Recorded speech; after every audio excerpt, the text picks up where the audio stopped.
Hello everyone, आज की इस वीडियो में स्टार्ट करेंगे हमारे सिंपल क्वेश्चन पेपर 2 का सेक्शन बी। और इस पेपर का आपको कंप्लीट सॉल्यूशन इसके सॉल्यूशन के प्लेलिस्ट में मिल जाएगा। प्लेलिस्ट की लिंक मैंने डिस्क्रिप्शन में दे दी है, वहां पर जाकर आप इस पेपर का कंप्लीट सॉल्यूशन देख सकते हो।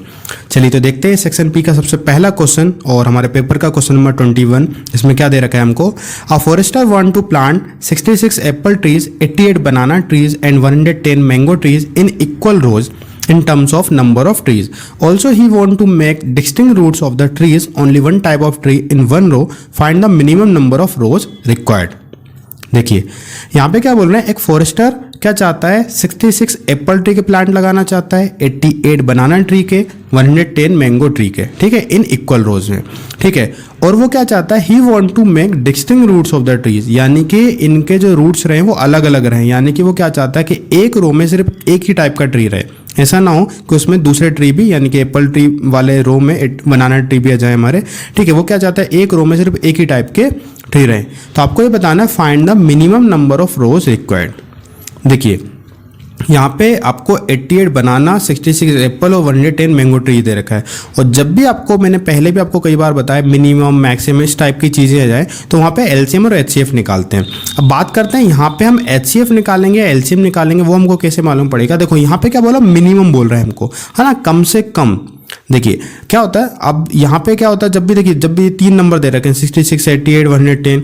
अब देखो एलसीएम क्या होता है, ज़्यादा होता है, एचसीएफ क्या होता है, कम होता है ना। एचसीएफ किसी भी चीज़ का कम निकलता है, एलसीएम ज़्यादा निकलता है, बड़ा निकलता है। यहाँ पे मिनिमम बोला, कम से कम निकालना, यानी कि क्या निकालना पड़ेगा यहाँ पे, एचसीएफ। तो हम क्या करेंगे, इनका निकाल लेंगे एचसीएफ, ठीक है। तो देखो हमारे पास 66 एप्पल ट्री है, देखो तो 66 एप्पल ट्री है हमारे पास। तो 66 के अगर हम फैक्टर निकालें तो क्या होता है, जैसे 11 × 6 होता है ना ये, तो हम देखो 11 × 6 है, तो 6 को क्या लिख सकते हैं, 2 × 3 ऐसा लिख सकते हैं इसके फैक्टर को, है ना। 11 बड़ा है, आप चाहे तो पीछे लिख लीजिएगा। और हमारे पास है 88, तो 88 है, यानी हमारा होता है 11 × 8, तो 8 को लिख लेंगे हम 2 × 2 × 2। और है हमारे पास 110, तो ये 11 10 जा होता है ना, 11 10 जा यानी 2 × 5, ठीक है। ये सारे फैक्टर हो गए। अब हमको देखो अगर इनका एचसीएफ निकालना पड़ जाए तो एचसीएफ क्या होगा, हमको कॉमन फैक्टर होते हैं। देखो एक 11 इसमें है तीनों में, उसके बाद क्या है 2 तीनों में, ठीक है। तो यहाँ पे 2 आ गया, यानी एचसीएफ कितना आ गया यहाँ पे 22। यहाँ पे क्या आ रहा है, एचसीएफ आ रहा है। तो क्या हमारा आंसर यहाँ पे 22 है क्या, देखो नहीं। अभी हमारे पास क्या है, ये हमने क्या निकाला, एचसीएफ किसका निकला, ट्रीज का निकला है, ठीक है। यानी कि एक रो में कितने ट्री रहेंगे वो हमको मालूम पड़ गया है कि 22 रहेंगे।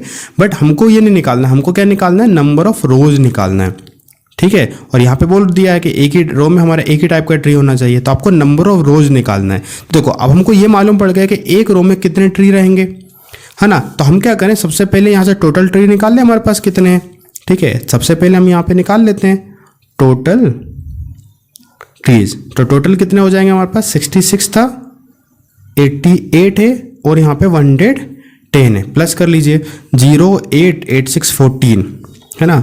यहाँ पे 4 हो जाएगा, उसके बाद यहाँ पे 14 है, 1 और 1 2 हो जाएगा, 2 और 8 हमारा 10, 10 और 6 16, कैरी 1, और ये हो जाएगा 264 हमारे पास क्या हो जाएंगे, टोटल हो जाएंगे प्लांट हमारे।